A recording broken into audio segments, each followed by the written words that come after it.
کہ اس نے رسول اللہ صلی اللہ علیہ وسلم کی خدمت کرنے والے کسی بچے کو کہہ کر حضور کی کنگھی منگوائی.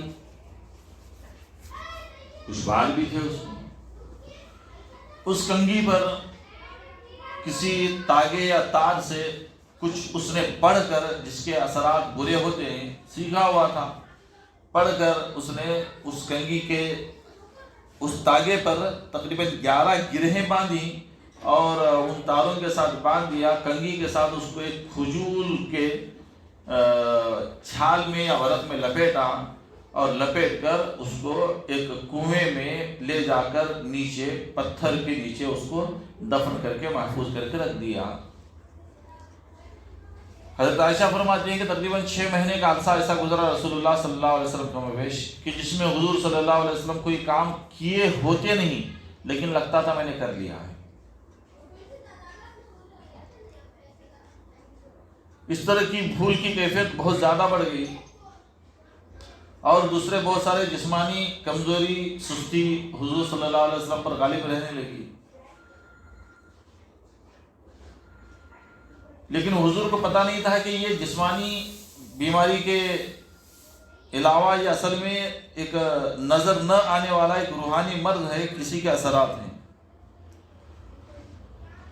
حضور اپنا علاج معالجہ کر رہے ہیں، پھر اللہ تبارک و تعالیٰ کو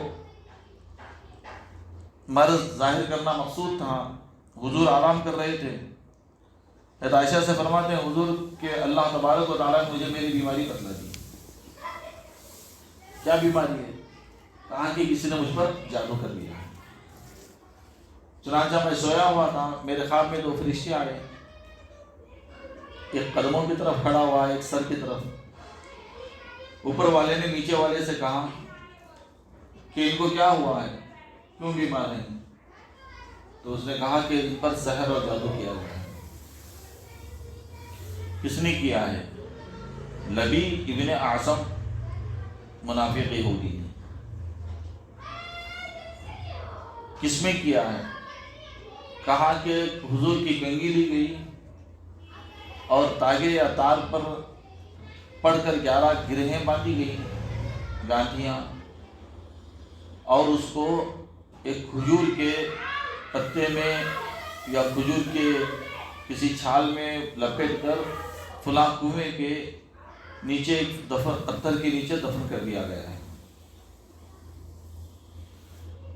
پھر حضور صلی اللہ علیہ وسلم جب بیدار ہوئے، حضرت عائشہ کو خواب سنایا. ادھر حضرت جبرائیل علیہ السلام بھی حضور کو اطلاع لے کر آئے کہ آپ پر سحر کیا گیا ہے اور اس کے علاج کے لیے اللہ تعالیٰ نے آپ کو یہ 2 صورتیں دی ہیں، معوذتین، قل اعوذ برب الفلق اور قل اعوذ برب الناس نازل. حضور گئے کنویں پر، پتھر کے ذریعے پتھر نکلوا کر اس میں سے وہ جادو کا سامان نکالا گیا اور 11 گرہوں کو کھولنے کے لیے حضور پر جو 11 آیتیں نازل ہوئی ہیں، ہر آیت پڑھ کر ایک ایک گرہ پر پھونکی گئی اور پھونک کر ان 11 گرہوں کو کھول دیا گیا. جیسے ہی وہ گانٹھیاں کھل گئیں تو ایک دم حضور صلی اللہ علیہ وسلم کے جسم میں ایک چستی پھرتی آ گئی، سستی ختم ہو گئی، ایک دم سے توانا اور تندرست ہو گئے. سب سے پہلی بات تو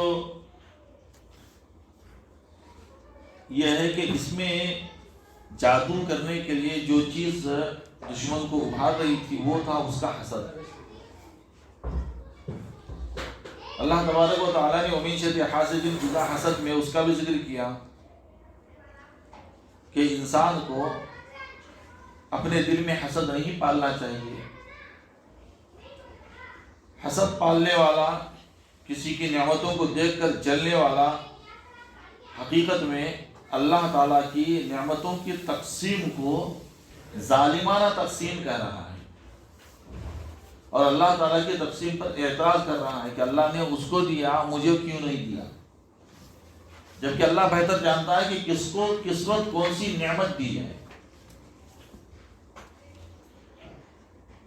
اسی لیے اپنے آپ کو ہمیشہ حسد سے دور رکھیں. یہ حسد روحانی بیماریوں کی بھی جڑ ہے اور حسد انسان کو جسمانی طور پر بھی بیماریوں کا بہت بڑا مرکز بنا دیتی ہے۔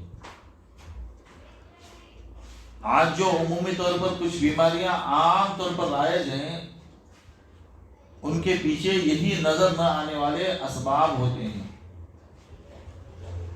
کہ انسان کے اندر حسد ہے، ہمیشہ اپنے دل پر دوسرے کی نعمتوں کا بوجھ اپنے دل پر لیے پھرتا ہے اور تکلیف اٹھاتا پھرتا ہے۔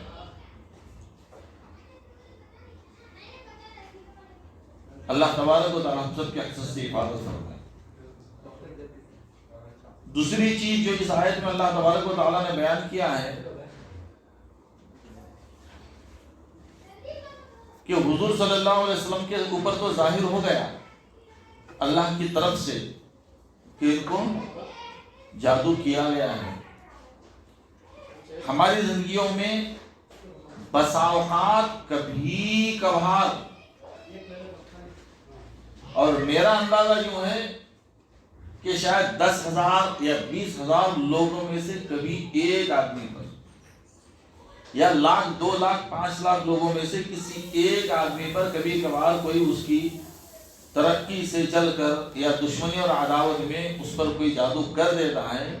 ان جادوؤں میں سے بھی کوئی 1000 میں سے ایک ہی ایسا جادو ہوتا ہے جو اپنا اثر دکھاتا ہے، ورنہ عمومی طور پر اس کے اثرات ہوتے ہی نہیں۔ چنانچہ اگر ہماری طبیعتیں بگڑتی ہیں اور ہمارے معاملات جب بے ترتیب ہو کر بگڑنا شروع ہوتے ہیں تو ہمیں فوراً اس کے روحانی اسباب کی طرف توجہ کرنے کے بجائے ہمیں اس کے ظاہری اسباب کی طرف دیکھنا چاہیے، کیونکہ ظاہری اسباب کو دیکھ کر ہم نتیجے تک پہنچنا ہمارے لیے آسان ہوتا ہے۔ اگر روحانی اسباب کی طرف ہم جائیں گے اور ہمارے دماغ میں ایک وسوسہ پال لیں گے کہ بھئی ہمارے اوپر جادو ہوا ہے، ہمارے بچے کی طبیعت خراب ہے، بچہ دبلا ہوتا جا رہا ہے، کاروبار نہیں چل رہا ہے، کسی نے جادو کر دیا، گھر کے سامنے کبھی لیمبو دیکھ لیا تو اس پہ وسوسے پیدا ہو گئے، چوراہوں پر کبھی لیمبو دیکھ لیا تو وسوسے پیدا ہو گئے، دکان کے سامنے کسی نے کچھ گرا ہوا نظر آ گیا اس پر وسوسے پیدا ہو گئے۔ یہ جو وسوسے ہوتے ہیں جس کو ہم جادو سمجھ رہے ہیں، حقیقت میں یہ جادو ہوتے نہیں ہیں۔ پھر عمومی طور پر اس وقت جو بیماری ہے جو انسان کے ایمان کو بھی ختم کرنے والی ہے اور اس کی دنیا اور آخرت دونوں برباد کرنے والی ہے، اور خصوصاً عورتوں میں یہ زیادہ ہے، مردوں میں یہ کم ہے، لیکن ہے سب میں، کہ ذرا سا کہیں طبیعت خراب ہو گئی، کچھ نقصانات ہونے لگے، فوراً ہم جاتے ہیں عاملوں کے پاس۔ بعض لوگ ماشاءاللہ جاتے ہیں درگاہوں کے مجاوروں کے پاس، اور جا کر ان سے اپنے حالات سناتے ہیں اور اپنی پریشانی بتاتے ہیں، اور وہ ہماری اس پریشانی کا ناجائز فائدہ اٹھاتے ہوئے ہمارے دماغ میں ایک وسوسہ ڈال دیتے ہیں۔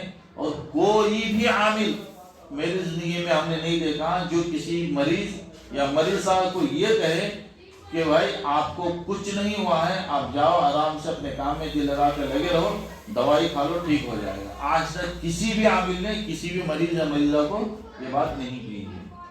تو ان کا طریقہ یہ ہوتا ہے کہ وہ اثرات دماغ میں وسوسے ڈالتے ہیں اور یہ یقین دلاتے ہیں کہ ہاں تمہارے اوپر اثرات ہیں، تمہارے اوپر جادو کیا گیا ہے، تمہارے ساتھ دشمنی کا معاملہ کیا گیا ہے، اس لیے تمہارا یہ نقصان ہو رہا ہے یا تمہاری طبیعت بگڑ گئی ہے اور دوائیاں تمہارے اوپر اثر نہیں کر رہی ہیں۔ اب ایک کام کرو کہ اب تم ہمارے پاس اس کا علاج کراؤ۔ اس بہانے سے وہ ہم سے مال بھی لوٹتے ہیں اور ہمارے دماغ میں وسوسہ بھی ڈالتے ہیں، اور چونکہ پورا کا پورا انسانی جسم دماغ کے تابع ہوتا ہے، دماغ سردار ہے اور انسانی جسم اس کا مقتدی ہے۔ اب دماغ میں یہ بات وسوسہ آ گیا کہ بھئی ہاں عامل صاحب نے کہہ دیا ہے کہ مجھے اثرات ہیں، تو پھر سارے جسم پر اس کے اثرات اب ظاہر ہونا شروع ہوتے ہیں، جبکہ اب تک اس کے اثرات نہیں تھے، وہ کوئی اور اسباب تھے۔ اب اس کے بعد میں اسی چکر میں انسانوں کے مہینوں گزر جاتے ہیں، سالوں گزر جاتے ہیں، یہ وسوسے بسا اوقات اتنے مضبوط ہو جاتے ہیں کہ پوری زندگی اور گھر کا پورا ماحول تناؤ میں نکل جاتا ہے، اسی وسوسوں کے ارد گرد چکر لگاتے ہوئے اور عاملوں کے ہاتھوں کا کھلونا بنتے ہوئے۔ تو ہمیں اس بات سے بھی اس آیت سے یا اس صورت سے یہ غلط فہمی نہیں پالنی چاہیے کہ ہمارے اندر بھی اگر کوئی طبیعت خراب ہو رہی ہے تو ہم بھی فوراً اس کو روحانی مرض سمجھ کر روحانی عاملوں کے پاس جائیں، بالکل نہیں۔ اس کا عمل بھی اللہ کے رسول صلی اللہ علیہ وسلم نے بتایا ہے، عائشہ سے منقول ہے، وہ بات آئے گی انشاءاللہ۔ تیسری بات جو اللہ تبارک و تعالیٰ اس میں بتا رہے ہیں، قل اعوذ برب الناس،